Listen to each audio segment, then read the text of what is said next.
வாக்கிலே சுத்தம், பேசுவதிலே உண்மை, காட்டுவதிலே அன்பு, சிறந்த கருணை, இதெல்லாம் ஒருவருக்கு குணமாக இருக்கிறது என்னும் பொழுது உண்மையே பேச வேண்டும், தர்மத்தின் வழியிலே நடக்க வேண்டும், இறைவனையே எப்பொழுதும் எண்ணி அவரை தியானித்திருக்க வேண்டும் அந்த உடல் ஆரோக்கியத்துடன் கூடி. அப்பொழுதுதான் இறைவனை உள்ளார உணர்ந்து கொள்ள முடியும், அவ்விடத்திலே ஜீவனை சிவனாக உணர முடியும் அப்படிங்கிறது ஐயா சொல்றது திருமந்திரத்துல அடியனுக்கு புரிந்தவரை.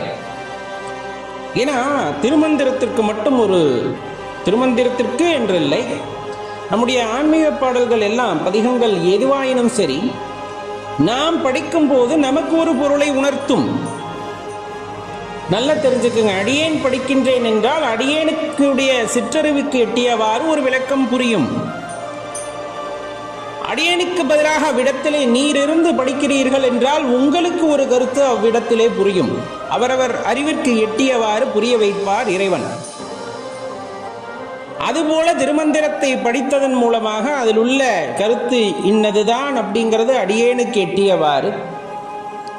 உடலுக்கு முக்கியத்துவம் கொடுக்க வேண்டும். எதற்காக என்றால் உள்ளத்தில் உறைந்திருக்கின்ற இறைவனை உணர்வதற்காக. மாறாக அந்த உடலை பேணி காத்து அலங்காரம் செய்து நீங்கள் என்னதான் ஒப்பனை செய்தால் அது அழிவுக்குட்பட்டே தீரும். தினம் தினம் அழிகின்ற உடம்பு அது. நம் பார்வைக்கு வேண்டுமானால் அப்படியே இருப்பது போல தோன்றலாம். ஆனால் தினம் தினம் உங்கள் உடலில் உள்ள செல்கள் செத்து மடிகின்றன, புதிதாக அவ்விடத்தில் நிறைய செல்கள் உண்டாகின்றன. செல்களின் தொகுப்பு தானே மனிதனாக நாம் காட்சியளிக்கின்றோம், இல்லை என்று யாராலும் கூற முடியாது. உங்கள் உடம்பிலே தினம் தினம் மரணங்கள் நிகழ்கின்றன. அது மொத்தமாக ஒரு நாள் அழியக்கூடும்.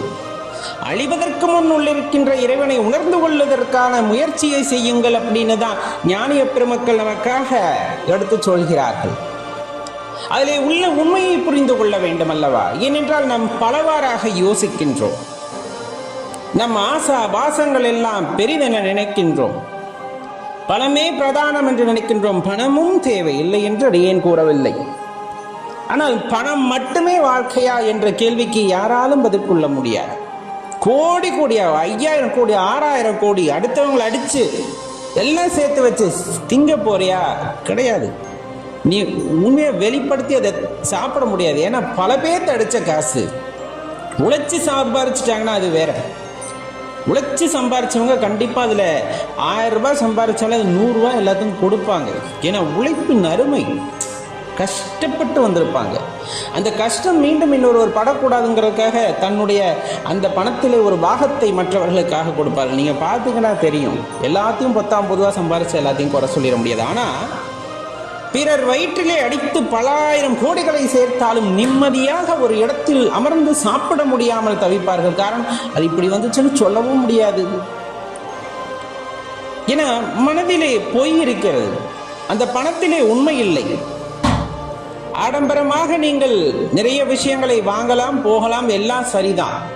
ஆனால் அதில் உண்மை இல்லை அப்படிங்கும் போது அந்த உண்மை அப்படிங்கிறது மேலோங்கி நிற்கும். அப்போ பணம் முக்கியமா? முக்கியம்தான். ஆனால் சந்தோஷமாக இருப்பதற்கு பணம் முக்கியம் இல்லை. அது தெளிவான விஷயம். உடல் முக்கியமா? முக்கியம். ஆடம்பரமாக இருப்பதற்காக அல்ல, இறைவனை உணர்வதற்காக உடல் முக்கியம். இறைவனை உணர்வதற்கு ஆரோக்கியம் மட்டும் முக்கியமா? இல்லை, ஆரோக்கியத்துடன் கூடிய அன்பும் முக்கியம்.